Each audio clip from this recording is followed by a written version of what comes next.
¡Pa!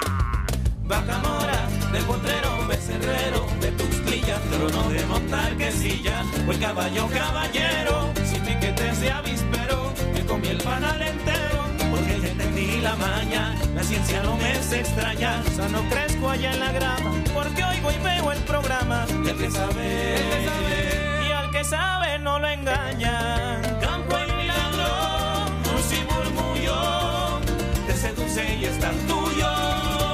Veracruz Agropecuario produce orgullo.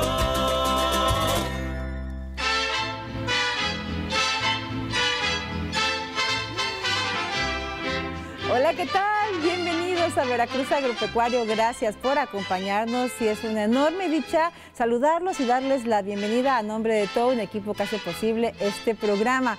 Gracias a mi querido Osvaldo allá arriba en cabina, que hoy nos comparte esos acordes que tienen que ver con la creatividad y el talento de un gran poeta mexicano como lo fue José Alfredo Jiménez. Lo fue porque nos dejó físicamente, pero dejó un gran legado en su música, en sus letras, en todo este sentimiento de este hombre de allá de Guanajuato y un mexicano universal realmente. Pues con esta linda música de fondo le damos la bienvenida y lo invitamos a que se quede con nosotros porque hoy tendremos una emisión dedicada al aprendizaje, a la cultura, al disfrute, por supuesto, de un cultivo exótico, alternativo o no tradicional como lo es la macadamia. La macadamia que por algunos es conocido como la reina de las nueces. Y vaya que es una reina porque es deliciosa de entrada, pero además también es muy rica, por ejemplo, en calorías y grasas no saturadas. Así que para hablarnos de la macadamia, ¿quién mejor que una mujer que ha dedicado alma, vida y corazón al estudio de este cultivo, a la promoción, a la diversificación, al valor agregado y a muchas cosas que ha aprendido a lo largo de toda una trayectoria definitivamente, como lo es nuestra muy querida Gabina Sol Quintas? Ella es doctora en ecología tropical y una mujer con un profundo compromiso socioambiental, por lo cual también nos da muchísima alegría que hoy venga a compartir su experiencia con nosotros en nuestro Veracruz Agropecuario. Así que póngase cómodo, tenga la mano donde apuntar porque seguramente hoy usted recibirá información que va a incrementar su cultura general. Así que bueno, mientras todo eso sucede, es momento de comenzar nuestro programa y lo haremos precisamente con divulgación de la ciencia. Es parte también de los temas en esta emisión del programa. Tuvimos la dicha de conocer, de saludar y conversar con una distinguida académica divulgadora de Brasil. Ella es Luisa Mazzarani y nos comparte su experiencia a continuación.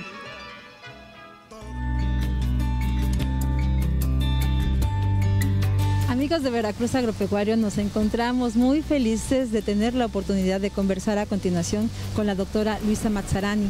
Ella es una distinguida investigadora y periodista brasileña con una amplia trayectoria en la divulgación de la ciencia y una mujer con una sensibilidad muy especial que comprende y asume que el conocimiento debe ser para todos y para todas. Doctora, bienvenida a Veracruz. Antes que nada, ¿cómo te encuentras? Todo muy bien, estoy muy contenta de estar aquí. Me tocó 2 días estupendos, muy lindos, con un cielo muy azul, así que estoy muy contenta de estar con ustedes. Exactamente, es un día maravilloso aquí en esta ciudad capital, en Jalapa. Nos encontramos ahora mismo en el bellísimo Museo de Antropología, que de verdad es un espacio que todos nos tendríamos que dar la oportunidad de conocer. Y estás aquí por invitación de la Universidad Veracruzana, quien hoy inicia, por cierto, su diplomado en Comunicación de la Ciencia, la 4ª edición, y en breve compartirás una charla en la que hablarás sobre tus pasiones, pienso básicamente, la comunicación de la ciencia en América Latina, claves, retos y expectativas, una mirada regional. Me fascinó el título de esta charla, Luisa, porque lo encuentro justamente como lo local, ¿no? La importancia de los asuntos globales, pero también con una perspectiva y un enfoque regional tan necesario.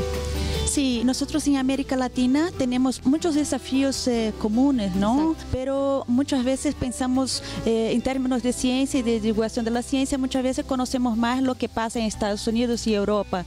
Y nuestra idea es justamente abrir espacios y oportunidades para que nosotros de América Latina, que nos encanta, ¿no?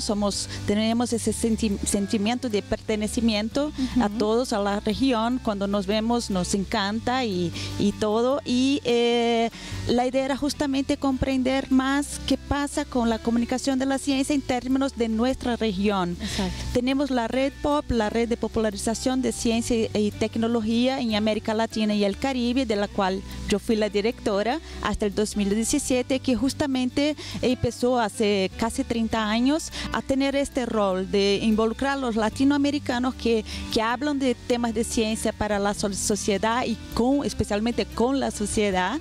Mientras yo era la directora, me interesaba mucho conocer más cómo estamos haciendo en términos de región, y es un poco eso que voy a hablar hoy en la charla. Exacto. Ahora mismo tenemos entendido colaboras en la Fundación Osvaldo Cruz, que es la más importante en América Latina en temas relacionados como la salud y justamente la divulgación científica. Exacto, es una institución muy importante, es de verdad casi como si fuera la primera. Hubo un par de instituciones de investigación antes, en el siglo XIX en Brasil, pero consideramos como Fiocruz como pionera en términos de investigación, y como investigación en biomédica y en salud tiene un rol muy importante, pero especialmente es una institución que hace justamente este año 120 años, es nuestro aniversario, nuestro cumpleaños. ¡Qué maravilla! Y especialmente en los últimos años está muy preocupada en involucrarse con la sociedad. Entonces, por ejemplo, tenemos un museo de ciencia muy lindo y tenemos algunas actividades de divulgación de la ciencia. Por lo pronto, a nosotros también nos ha llamado mucho la atención todas las publicaciones que tienes, una gran cantidad, más de 70 publicaciones, y los reconocimientos que has recibido, y muchos de ellos tienen que ver por hacer que el gran público participe en los temas científicos y tecnológicos, es decir, por tu capacidad de popularizar y socializar el conocimiento. Creo que ese es uno de los grandes retos que tenemos los comunicadores también, ¿no, Sí, doctora? sí, creo que ese es mi gran sueño, porque mi sueño es que toda la sociedad pueda participar de las decisiones de ciencia y tecnología, especialmente las grandes decisiones. Por ejemplo, mi estado, Río de Janeiro, tiene un aspecto de la Constitución que dice que los temas grandes de ciencia y tecnología, por ejemplo, una usina nuclear o una hidroeléctrica, como obras de gran impacto en la sociedad que tiene que ver con ciencia y tecnología, deberían tener la consulta pública y la aprobación de la sociedad. Claro. Pero lo que vemos es que en verdad no pasa así. Creo que en ese sentido los medios de comunicación, los comunicadores, tenemos una gran área de oportunidad. Resulta relevante también que la Universidad Veracruzana genere estrategias como este diplomado de comunicación de la ciencia, ¿no te parece? Sí, a mí me parece que es muy importante. Pueden ser ahí los aliados. Sí, y lo que me parece importante del diplomado es que reúne los distintos actores sociales, algunos de los distintos actores sociales importantes en este proceso. Entonces hay periodistas, hay científicos, hay diseñadores, hay personas con perfiles distintos. Lo que también necesitamos es incrementar justamente el diálogo con la sociedad, con otros sectores de la sociedad. ¿En qué estás trabajando ahora mismo, Luisa? Nosotros trabajamos y tenemos lo que llamamos el Instituto Nacional de Comunicación Pública de la Ciencia, y tenemos algunas áreas importantes de investigación. Una de ellas que me gusta mucho es el tema de género. Exacto. Entonces, tenemos El tema de género que hoy día ocupa la agenda más importante de este país, por dicha para nosotros las mujeres.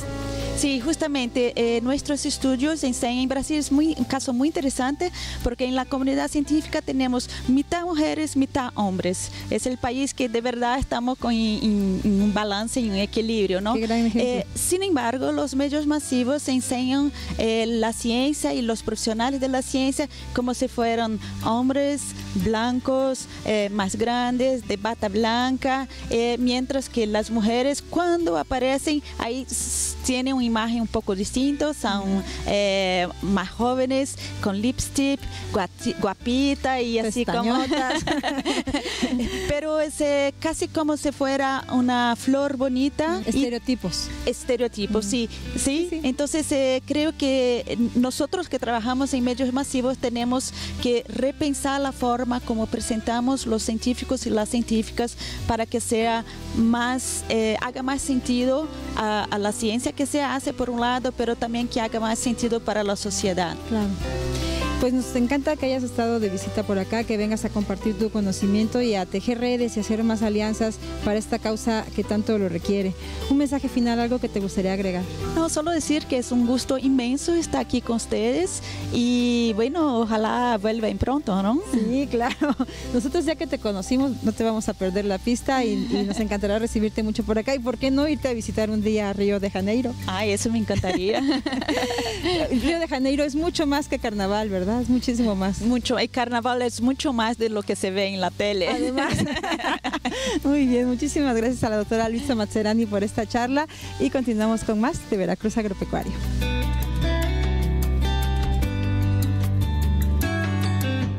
¿Qué dice el staff? ¿Nos vamos a Río de Janeiro? Sí, como no, ya dicen todos que sí, que tenemos ya lista la ropa. Por supuesto, qué gran oportunidad tenemos en Radio Televisión de Veracruz de conversar con personas con tanta experiencia, con tanta sensibilidad para compartir sus temas y con un compromiso, insistimos, de verdad que este equipo de trabajo, de manera especial a quienes hacemos Veracruz Agropecuario, tenemos una fascinación por las mujeres y los hombres que son sensibles, que son comprometidos y que en el caso de quienes tienen una formación científica o académica, asumen un compromiso desde el privilegio que nos puede representar para algunos la educación, pues asumir un compromiso en reciprocidad para contribuir, para difundir el conocimiento y para contribuir al bienestar colectivo. En el caso de un cultivo del cual hablaremos esta tarde-noche, como lo es la macadamia, ha representado para muchas familias una opción de diversificación productiva, para algunos consumidores también una alternativa de un consumo sano y para ellos como investigadores y para nuestra investigadora invitada, pues un proyecto de vida, me parece a mí. Estamos súper felices de que esté nuevamente con nosotros la doctora Gavina Sol Quintas, investigadora de la Universidad Veracruzana de la Facultad de Biología y pues una amiga desde hace muchos años de este programa. Gavina, bienvenida, ¿cómo estás? Hola, muchas gracias Isela, como siempre por la oportunidad. Y también quiero decir que así como la macadamia es la reina de las nueces, creo que en este caso por tu manera de ser, tu alegría, el respeto con todos los productores del campo veracruzano, serías en estos momentos, digamos, la reina que representa el campo veracruzano. Gracias. Y es un orgullo. Oh, qué linda, muchas gracias. Tomo tus palabras con amor y con honor, porque sé que son sinceras y obviamente no soy reina de nada, pero sí, igual que tú, creo que compartimos el gusto por trabajar con la gente del campo y por aprender de ellos. No solo es lo que uno lleva, sino muchas veces, la mayoría de las veces, los que nos traemos en este diálogo de saberes que termina sucediendo con la convivencia con el sector rural. Pero para entrar en tema, yo lo sé porque somos amigas de años, pero tú compártele al auditorio, ¿cómo fue que llegó a tu vida la macadamia? ¿Cuándo te surgió el interés por estudiarla? La macadamia apareció en mi vida hace como 20 años. Yo primero lo veía como un cultivo que no me gustaba porque los árboles, para quienes lo conocen, tienen unas hojas que se llaman coreáceas, muy duras, con espinas, pero me fui a vivir con una mujer muy valiosa, muy hermosa, Rocío Sagaón, que ya en paz descanse. Y su huerta estaba en ese momento abandonada, era todo pisar nueces de macadamia. Y yo me fui a vivir con ella y la quise apoyar como una cosa muy genuina, con mucho cariño, en vender la cosecha. Y buscando a través de la Cobeca, una institución de gobierno de Veracruz, me llamaron y me dijeron, no, claro que sí, nos interesa. Hay una organización sudafricana interesada en macadamia en México. ¿Sabes hablar inglés? Dije sí. No sabía hablar inglés. ¿Puedes darle el recorrido por todas las fincas del país? Por supuesto que sí. ¿Dónde firmo? Y recibí a Philip Lee, un sudafricano de los que sería el rey internacional de la macadamia. Él ha fundado la Organización Internacional de Macadamia y además es una persona que sabe muchísimo, ¿no? Tiene una trayectoria impresionante, pero además le gusta compartir y enseñar. Entonces tuve la gran oportunidad de recorrer el país con él, aprendiendo un poco de inglés y descubriendo las huertas y de ahí ya no quise dejar esto. De ahí viajé a Sudáfrica, me capacitaron en Sudáfrica y pues ya de ahí no he podido parar. Oye, qué bonita historia, Gavina. Fíjate que no la conocía a pesar de que nos conocemos desde hace tanto tiempo, pero creo, además, de alguna manera, al escucharte me hace pensar qué importante es seguir nuestra intuición, ¿no? Y ser congruentes entre lo que pensamos, en lo que hacemos. Esta de esta valentía que se requiere también para seguir los sueños, pues es muy probable que nos brinde buenos resultados, como al parecer es el caso. Sí. Oye, y en ese momento tú eras estudiante de posgrado, ¿verdad? De la UB. Estaba terminando biología. Ah, ok, de la Estaba licenciatura. terminando. O sea, eras súper jovencita. Pues sí. Y pues bueno, empezaste a estudiar la macadamia, a trabajarla y a involucrarte con todos los eslabones que intervienen en este sistema producto, que insistimos, para algunas personas, por ejemplo, en esta región de bosque de niebla, bosque mesófilo, el café en una temporada fue un gran cultivo, representaba una muy buena alternativa económica, dejó de serlo, ¿no? Y hay productores que apostaron por intercalar en sus fincas o por apostarle a este tipo de agricultura alternativa. Sí, precisamente la macadamia, el 80% o más de la superficie que está sembrada en el país es con café. Casi todos son huertas diversificadas. Tiene sus ventajas, sus desventajas, como todo sistema biodiverso. Claro. Pero definitivamente es una alternativa y digo, en muy pocas palabras se sugieren, si va a ser así en esta asociación, porque hay varias, ¿no? Se sugieren surcos de 12 por 7 metros y en un inicio tenemos 5 plantas de macadamia por surco y después, de café, entre 2 de macadamia, y ya en un futuro, cuando la huerta entre en equilibrio, nos quedamos con 2 plantas de café en el centro nada más, o sea, reducimos. Muy bien. El tema hoy que nos permite también atender la solicitud de nuestra audiencia, Gavina, tiene que ver con los estándares de calidad en la macadamia. ¿Esto qué significa? Sí, este tema es fundamental porque debemos de conocer cuál es nuestra producción, qué tenemos, qué características tiene, poder describirla. Y bueno, la macadamia es un producto gourmet que buscamos que se siga manteniendo este precio, digamos, digno desde el productor en el campo, ¿no? O sea, tiene un precio muy alto, entre comillas. Entonces, para eso sí tenemos estándares muy, digamos, rigurosos de calidad. La calidad en un producto, digamos una definición académica, sería la reunión, o bueno, todas las características que le permiten una aceptación o una preferencia por un mercado. Pueden ser características sensoriales, o sea, el sabor, el color, el olor, o características físico-químicas. En el caso de la macadamia, digamos que los parámetros que la definen básicamente son el rendimiento. Aquí en la pantalla, por ejemplo, estamos viendo todas las nueces que debemos de eliminar después de hacer la cosecha para que no lleguen a la industria, nueces que están germinando, que son menores a 18 milímetros, que tienen hongos o cualquier pequeña rajadura. Estas nueces en la industria nos van a disminuir en el rendimiento, vamos a tener más costos de producción y además es muy probable que se puedan contaminar nuestra producción final.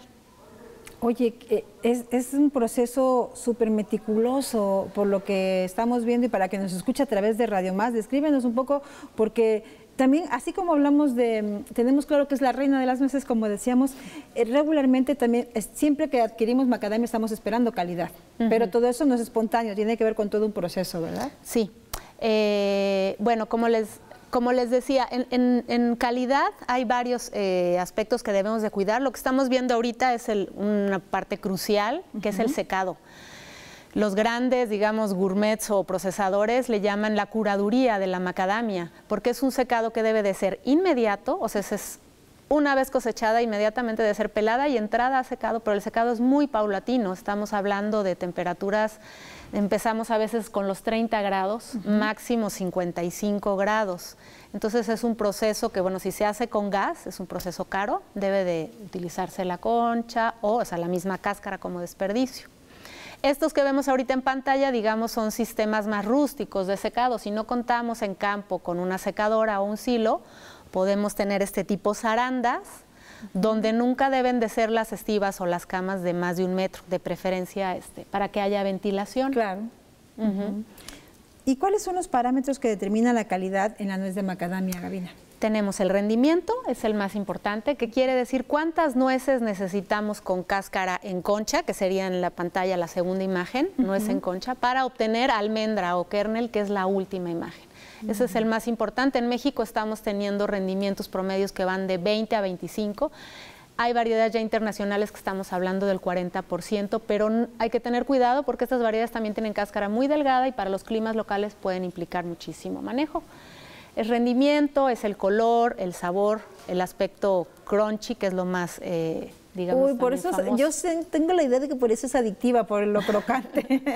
Sí. No es lo mismo si te doy una macadamia licuada en una pastita como Gerber que si está el crunchy. Está el crunchy, exactamente. Y debe de ser un crunchy aceitoso, o sea, es una mezcla de texturas y eso es lo que digamos que como que potencia, ¿no?, la experiencia sensorial. Exacto. Ahí en pantalla ahora lo que vemos es un formato básico de muestreo, qué debemos de hacer y cada productor qué debe de hacer y qué debe de revisar en su cosecha de macadamia. Está la cuestión del rendimiento, o sea, cuánto pesó la concha, cuánto pesó la cáscara, y después debemos de ver de esa nuez, digamos, la nuez buena o la nuez mala. Aquí en pantalla tenemos ahorita todas las nueces malas, las nueces que debemos de eliminar ya en la industria. Ya están germinadas, ya están marcadas, ya tienen hongo, etcétera. Es muy, muy importante que el productor analice y tenga los registros por cada una de estas diferentes tipos de defectos, porque es la pista que le va a decir qué debe de mejorar en su huerta. Si el productor tiene mucha nuez germinando, quiere decir que no está cosechando al tiempo. Si el productor tiene mucho insecto, quiere decir que tiene que aplicar un programa de control de plagas. O sea, es algo... En general, la gente que va a vender nuez te llama y te dice, mi nuez está muy buena, está chulísima, pero sí tenemos que ser un poco más claros y empezar a aprender a registrar de una forma un poco más ordenada y nos va a permitir, y eso es lo más importante, tener mejores cosechas. Claro, sí, llevar un registro siempre va a ser una buena idea. Comenzar con este manejo desde la huerta, ¿verdad, Gavina? Desde el suelo. Digamos, imagino que la calidad de este cultivo, de esta nuez, comienza precisamente desde un buen manejo en el suelo, con las plantas, con el control de plagas, como tú decías, y ¿qué otros factores hay que considerar? Sí, incluye precisamente todo esto que tú decías, el clima, también la variedad a veces influye, pero hay algo muy, muy importante que es lo más sencillo de hacer y que por eso no se le da importancia, pero es donde está la mayoría de las pérdidas, que es el manejo cosecha y poscosecha. Seguro, claro. Entonces, lo que hay que hacer lo podemos contar con los 5 dedos de la mano, muy sencilla la receta. Lo primero es tener previo a la cosecha limpio un ruedo donde se va a cosechar para eliminar todas las nueces de cosechas anteriores, que van a estar rancias, germinando, etcétera. Lo segundo va a ser la frecuencia de cosecha. Sobre todo en estas zonas, la cosecha coincide con lluvias. Entonces, tenemos que no dejar de pasar una vez por semana por el mismo árbol. Entonces, la frecuencia de cosecha, el descascarado inmediato, porque hay que recordar que es una semilla. Y ella, más que pensar que nos la vamos a comer y todo, está pensando en germinar. Si la embolsamos con humedad y con calor, tiende a germinar y los aceites se pierden. Entonces hay que descascarar, inmediatamente secar, muestrear y mandar a la industria o uno mismo se va a procesar, para que la vida también de anaquel del producto sea mucho mayor. Muy bien. Y digamos, de los productores o de las personas que tú conoces, ¿están involucradas en todo este proceso, hasta en la comercialización? Sí, hay de todo. De hecho, algo interesante es que muchos productores, o sea, un porcentaje muy grande de los productores, porque digamos que el 90% son productores pequeños, esto es, tienen de 2 hectáreas para abajo, o sea, son muchos pequeños productores, entonces la mayoría de ellos está haciendo sus propios procesos, o sea, sí se está procesando, digamos, en casa.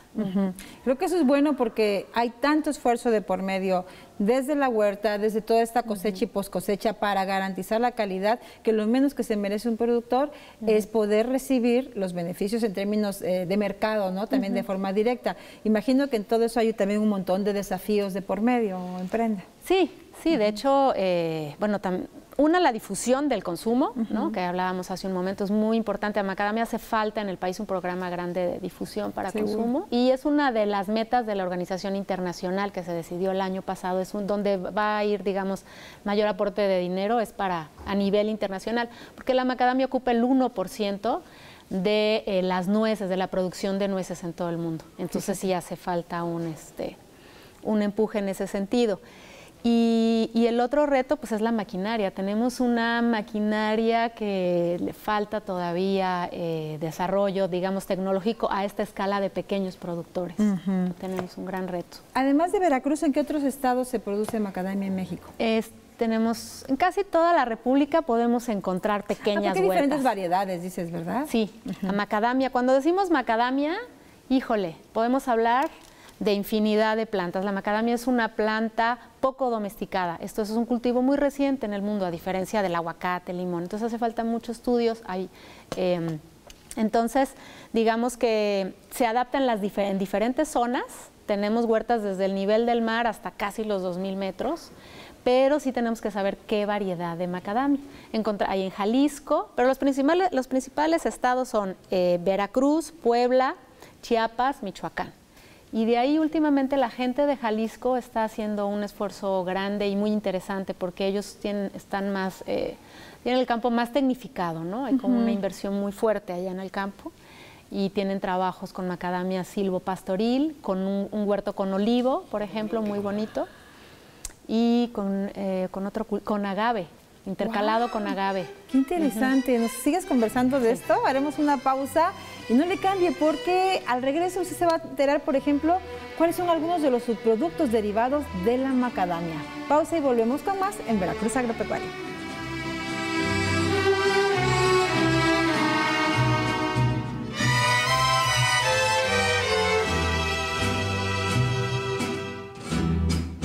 Por la lejana montaña va cabalgando un jinete, vaga solito en el mundo y va deseando la muerte.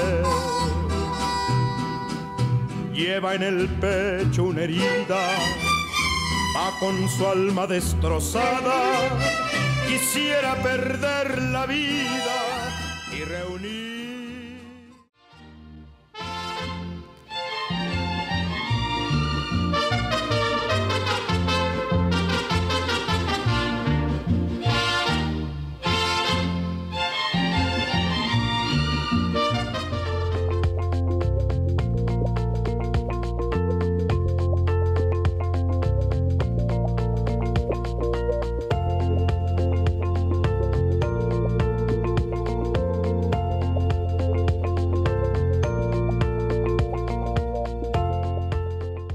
Amigos de Veracruz Agropecuario, como ustedes seguramente lo saben, el reto socioambiental más importante que enfrenta el planeta es, por supuesto, el cambio climático. Y nosotros, como integrantes de los medios de comunicación, nos interesa conocer las voces de especialistas, de expertos que contribuyen a una comunicación eficiente y efectiva. Desde la Facultad de Ciencias de la Información de la Universidad Complutense de Madrid, conversamos hoy con la doctora Gema Teso Alonso, a quien es un gusto enorme saludar. Bienvenida, doctora, ¿cómo estás? Pues un placer estar aquí, muchísimas gracias por invitarme y por compartir este ratito de comunicación sobre la comunicación, la educación del cambio climático.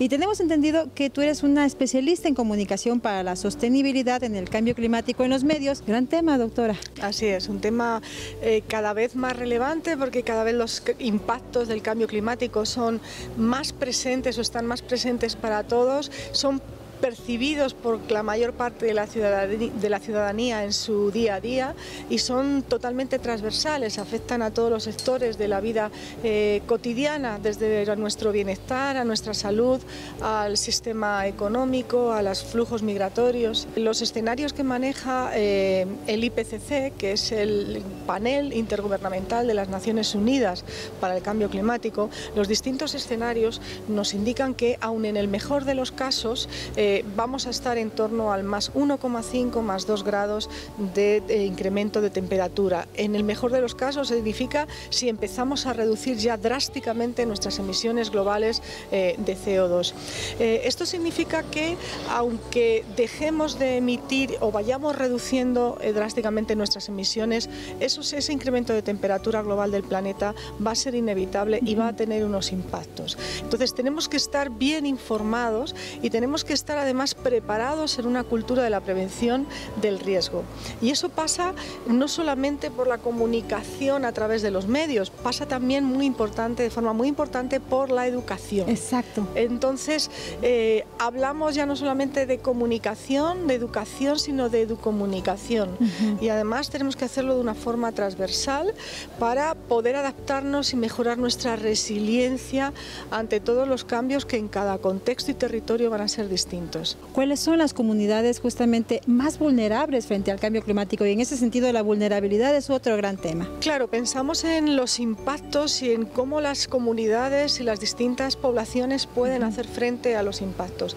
El concepto de vulnerabilidad no solamente tiene que ver con la severidad del impacto en un determinado territorio, sino con la seguridad humana de la población en ese territorio, entendiendo como seguridad humana aquellos elementos que garantizan el acceso a los recursos, a la alimentación, al agua potable, a la educación, a la sanidad, y esos recursos son los que nos van a permitir ser resilientes ante estos impactos y desde luego tratar de mejorar en la cultura de la prevención del riesgo. La vida cotidiana significa que el cambio climático supone una ruptura también en el acontecer de nuestra vida cotidiana.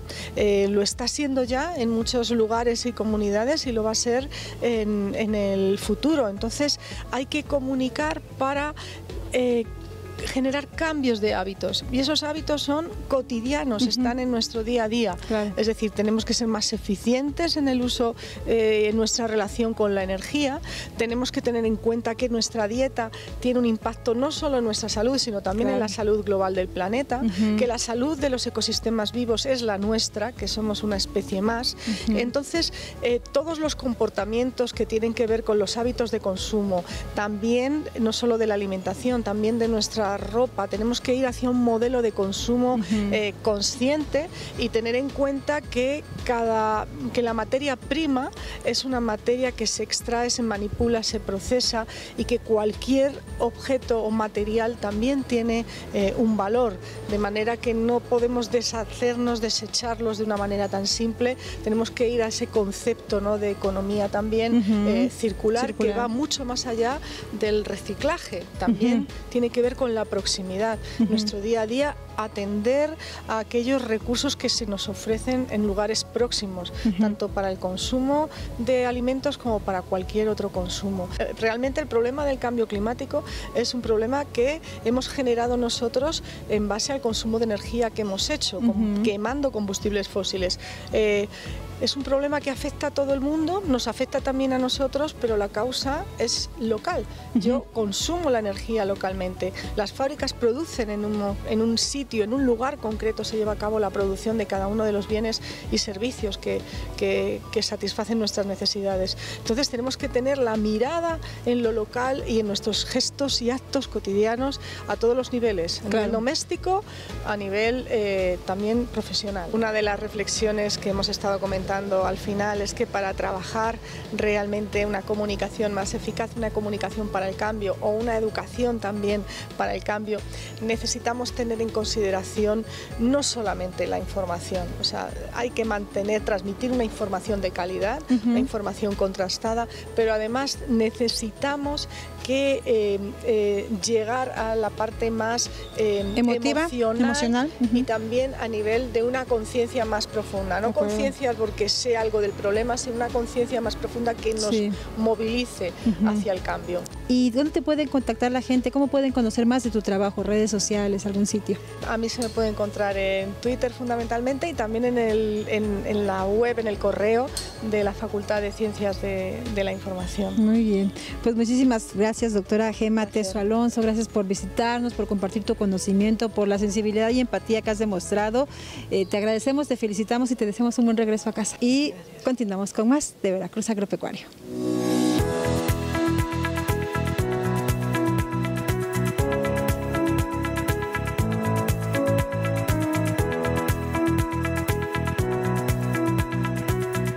Qué lujo, de verdad, estos acuerdos y estos convenios que tiene la Universidad Pública de Veracruz, la máxima casa de estudios, como es la Universidad Veracruzana, con otras universidades también de gran prestigio, como la Complutense de Madrid.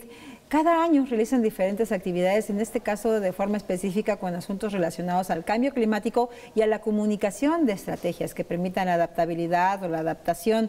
La verdad es que para los jóvenes, para los académicos y la sociedad que tiene la oportunidad de acudir a estos cursos, talleres, esa es una gran oportunidad. Nos encanta también saber, cuando hemos estado de visita con ellos, no creo que únicamente son estudiantes del área de humanidades o comunicadores, no, la verdad es que muchos chavos de diferentes licenciaturas, de diferentes perfiles, están conscientes de que esta información hay que incorporarla en la cultura general, en el quehacer profesional, porque eso vivimos tiempos que requieren transversalidad y multidisciplina. ¿Qué opina de esto nuestra invitada esta noche, que también pues es una investigadora con mucho conocimiento, pero nos parece, Gavina Sol Quintas, que también termina siendo una divulgadora de la ciencia, porque te toca andar en campo, en recorridos, conversando con gente también del sector rural y compartiendo tu conocimiento académico y también provocando ese intercambio de saberes?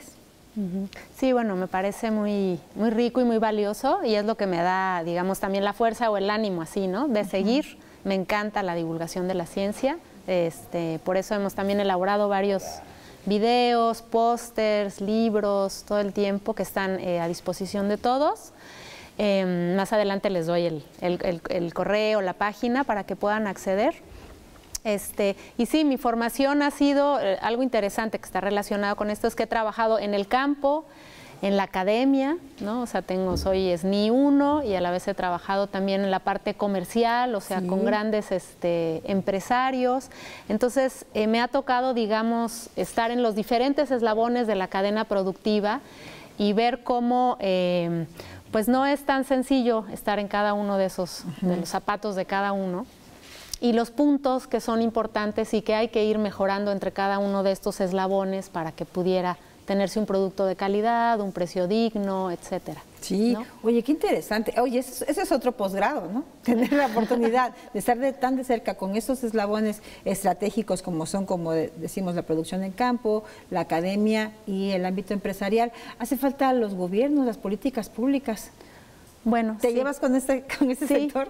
De hecho, hace un par de años estuve apoyando en Sembrando Vida con tanto el acopio de planta de macadamia como la capacitación para la injertación de la planta de macadamia.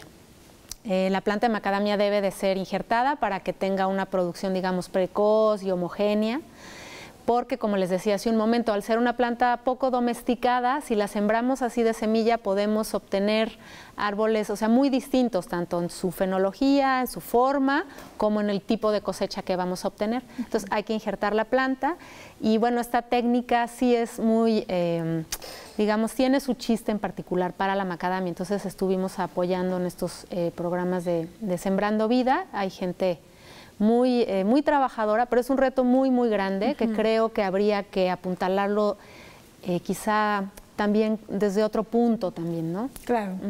Y aprovechando que estamos hablando del tema y de tu conocimiento con todos estos eslabones, Gavina, en términos generales, ¿qué te parece, qué opinas o qué te parece a ti que tendría que reforzarse en cada uno de estos sectores? ¿Qué tendríamos que estar tal vez haciendo o incrementando pues para mejorar el escenario o el panorama de la producción y del consumo de macadamia en México?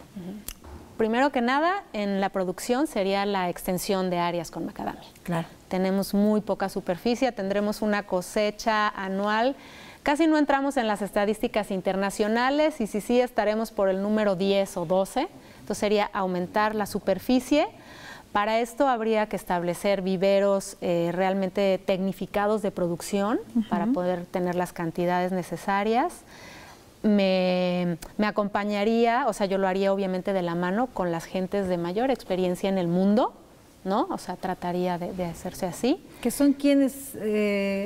Bueno, para mí hay dos, digamos, grandes gurús. Uno es Philip Lee, de Sudáfrica, que está muy relacionado con la parte de manejo y industrialización, y el otro es Kim Wilson, que es de Australia. Es un especialista en viveros en todo el mundo. Él va recorriendo viveros y va asesorando. También tenemos una persona en Latinoamérica, se llama Leonardo, no me acuerdo ahorita el apellido, trabaja para Tribeca, una empresa muy grande brasileña, y él, digamos que es líder de un grupo que tenemos en Latinoamérica, y es una persona con muchísima experiencia, es joven él, pero entonces yo toda esta gente trataría de incorporarla, obviamente, en un proyecto nacional. Después, en el tema de la industrialización, pues generaría más sitios de acopio y de como tipo cooperativas o así para acopiar la producción nacional. Y algo que es muy importante y que en México es difícil que se dé, es el hecho de la confianza entre el productor y la industria. Cuando tú das macadamia no la ves, parece como magia, o sea, tú ves una esferita café, ¿no? Digamos, es lo que vemos en pantalla del lado izquierdo. Esta es una descascaradora, perdón, no había volteado. Y no puedes observar la calidad que hay adentro. Entonces tiene que haber en esta negociación mucha confianza. Ahorita estamos viendo todos estos pasos que tenemos que seguir para las buenas prácticas de manejo en la huerta, ¿no? El limpiar los ruedos, poner la materia orgánica alrededor de los árboles en la zona de goteo, que es donde más se aprovecha la nutrición. La verdad estoy un poco... no traje mis lentes. No te preocupes, pero es el proceso, ¿verdad? Okay. Y todos esos materiales los estamos compartiendo en redes sociales también, se quedan en el Facebook de Veracruz Agropecuario y recuerde que en unos minutos le vamos a dar los datos de contacto y algunos sitios que Gavina Sol Quintas nos sugiere visitar para involucrarnos más con este tema. Bueno, entonces, como les decía, este es un formato, por ejemplo, de muestreo y es muy, muy importante. En otros países lo que hace el productor es deja su nuez en la industria, se le hace un primer muestreo y se le hace un pago provisional del 50%, porque hasta que no termina el empresario o el que procesa de trabajar todo el producto, realmente no sabe lo que está comprando, no lo sabe. Entonces, por eso es muy importante tanto los muestreos como estos actos que deben de haber realmente de trazabilidad, de transparencia, etcétera, a lo largo de la cadena. Claro. Ahorita en pantalla tenemos lo que es la cáscara verde o pericarpio de la nuez de macadamia, que es la que hay que retirar inmediatamente y que es excelente para precompostear y para incorporar en las huertas. Ya hay varios estudios de que es o sea, se aprovecha todo. Todo. Aquí estamos con una seleccionadora de tamaños. Esto es porque las quebradoras nacionales no tienen un preclasificado. Entonces la máquina hay que estar ajustando en la mayoría de los casos las cuchillas y esto quita tiempo. El proceso de selección y de proceso en México manual es muy caro, es muy costoso a diferencia de otros países. Los seleccionamos antes. Oye, amiga, ¿y será que por eso también parte de la calidad tiene que ver con esta selección artesanal? Sí tiene que ver, porque es tan artesanal que de pronto no se pueden dar como todos los tiempos, controles de temperatura necesarios y todo, que sí requiere. Aquí tenemos, bueno, la clásica nuez que se llama nuez en concha lisa, que esta, así como el pericarpio es para composta, este es un excelente combustible. ¡Wow! Sí, o para poner en los caminos, como grava, también dura muchísimo tiempo. ¡Qué interesante! En la cooperativa de Cuetzalan, que hacen también como bioconstrucción, lo han ocupado como grava, con cemento como grava. Muy bien. Esto es en Brasil, es una máquina que, bueno, sí tiene una compactación del suelo no ideal, pero lo que me encanta de esta máquina es que va cosechando, va pelando y va incorporando y triturando la cáscara verde y la va incorporando. Porque la verdad también es que el peso en verde y en concha es del doble. O sea, si cosechamos, por ejemplo, esta nuez que tenemos aquí, un costal así, digamos, la mitad va a ser nuez en cáscara. Entonces nos reduce también, ¿no?, el movimiento de tanto material y de una vez se incorpora a la huerta. Aquí tenemos cómo está entrando la nuez a una descascaradora. Hay que calibrar mucho la presión de la descascaradora, porque cuando la nuez está húmeda la gente piensa que es súper resistente y avienta como si estuviera cargando grava y todo, pero ya hay varios estudios, han hecho experimentos de arrojar la nuez muy húmeda desde diferentes alturas y cuando la nuez está entre el 10 y el 20% se golpea muchísimo y después cuando se seca y se tuesta se aparecen esas manchas. Entonces hay que cuidar la nuez. Claro. Este es otro sistema de zarandas, me parece que es en Tlalnehuayocan, digamos más rudimentario también para esta primer parte de secado oreado, que le llaman. Es importante y algo valiosísimo de la macadamia es que la podemos conservar casi por medio año, 8 meses en concha. Si no obtuvimos un buen precio, diferente de otros productos. Entonces lo único que sí tenemos que hacer es hacer este presecado oreado hasta un 10% de humedad. Muy bien. Para mantenerla así. Pero es bastante tiempo que le permite al productor pues guardarla hasta que sea un mejor escenario en términos de mercado, ¿verdad? Sí, no le conviene procesarla toda, mejor guardarla en concha y dejarla hasta el 10%. Muy bien. Tenemos algunas preguntas de nuestra audiencia, Gabina, y por supuesto aprovechando tu presencia y experiencia queremos compartirte. Por ejemplo, nos preguntan qué podemos hacer para mejorar o promover precisamente una mejor calidad en la cosecha. Ok. De entrada, si apenas vamos a empezar a diseñar nuestra huerta, asesorarnos bien, que hay varios materiales gratuitos, sobre qué variedad, en qué zona estamos, a qué altura, qué clima, qué variedad. De ahí, obviamente, las prácticas de fertilización, programas de control de plagas y los 5 puntos que mencioné y vamos a repetir brevemente, que va a ser limpiar previo a la cosecha nuestra zona de, digamos, todo el ruedo abajo del árbol, cosechar por lo menos una vez por semana, descascarar inmediatamente, entrar en secado la nuez y lo más rápido poderla llevar a la industria. Esos serían los 5 pasos más importantes que nosotros podemos hacer de una forma muy sencilla, económica, pero que nos van a ayudar realmente. Muy bien. ¿Cómo puede un productor, para conocer la calidad de su producto, qué debe hacer, mejor dicho, qué debe hacer un productor para conocer la calidad de su producción? Ok. Bueno, tiene que tomar una muestra, y una muestra normalmente se habla de un 2.5%. De lo que tenemos, pero digamos que si un productor tiene 10 costales de nuez, tendría que tratar de tomar de cada uno de esos costales un puño, ¿no? A lo mejor de la zona media del costal, ¿no? Y todo mezclarlo, todo ponerlo en un solo recipiente, por ejemplo en una cubeta. Lo más posible que pongamos, o si viene un contenedor, pues tomar de la parte del medio, de la entrada, del fondo, en fin, de todas estas áreas, hacer un lote grande y de ahí volver a tomar, por ejemplo, 1 kilo. Ese kilo lo va a pesar, lo va a quebrar y va a empezar a hacer esta separación y todo lo va a registrar, ¿no? Cuánto me pesó mi muestra, cuánto pesó después la cáscara, cuánto pesó mi nuez, todo lo que salió de almendra buena y mala, ese sería el rendimiento potencial, lo que quiere decir que si hubiera tenido un excelente manejo hubiera podido alcanzar ese rendimiento la nuez. De ahí, toda esta nuez, digamos, buena y mala, la va a empezar a clasificar en todos los tipos de defectos que ya vimos, germinación, hongos, insectos, etcétera. Y entonces va a poder decir, oferto una nuez o tengo una nuez que me va a dar tantos kilos de almendra, con tales características. Puede también medir tamaños, si son enteras, si son mitades, porque eso también influye en el precio final. Y hasta podría llevar al laboratorio para saber cuál es el contenido de aceite y de azúcar. Una nuez comercial, lo que se pide es que tenga por lo menos un 70% de aceite.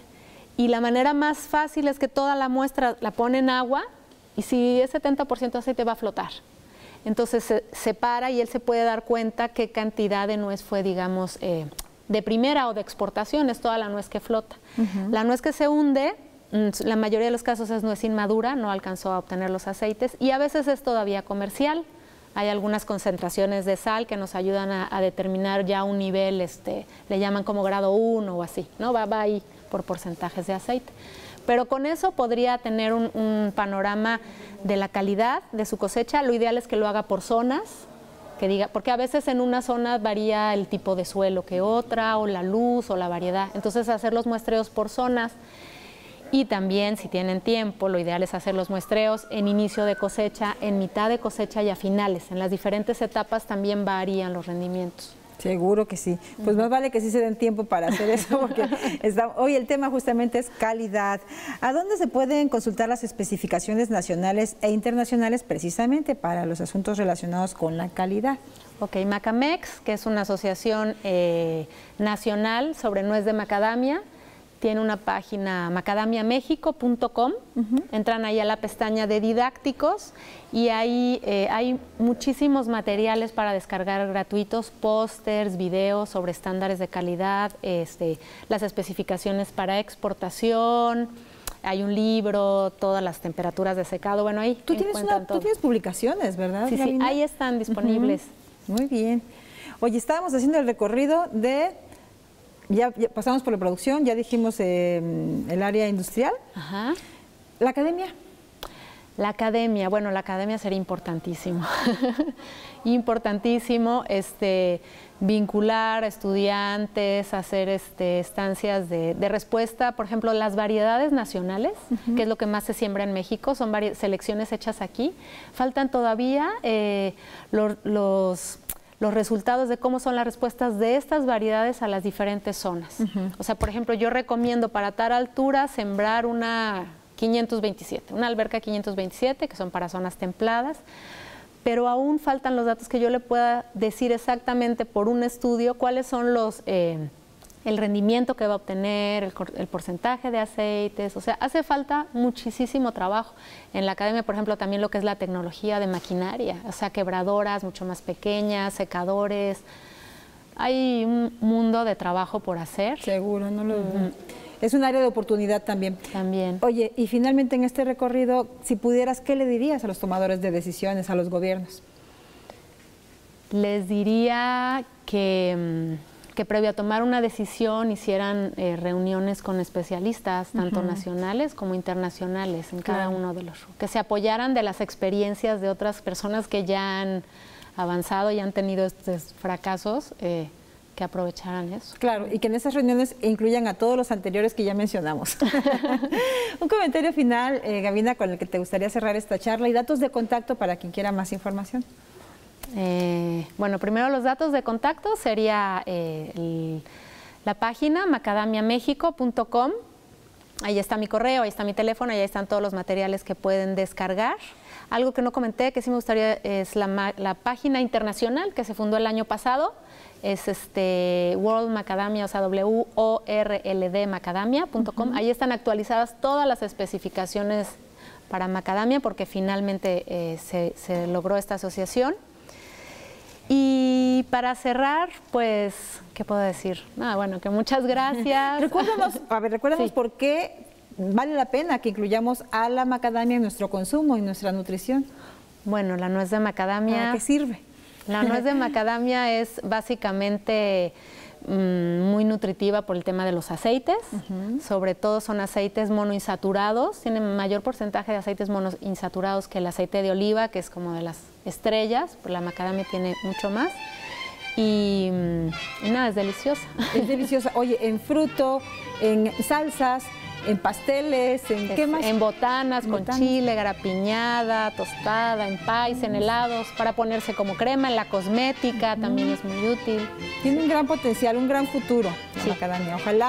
Ojalá de verdad se alineen todas las voluntades para que esta sea una alternativa para los productores y para los consumidores cada vez más viable. Pues muchas gracias, felicidades como siempre, Gavina Solquintas. Apreciamos mucho que compartas tus saberes con Veracruz Agropecuario. Y nos vamos, muchísimas gracias y hasta la próxima. Porque yo he de ser tu dueño.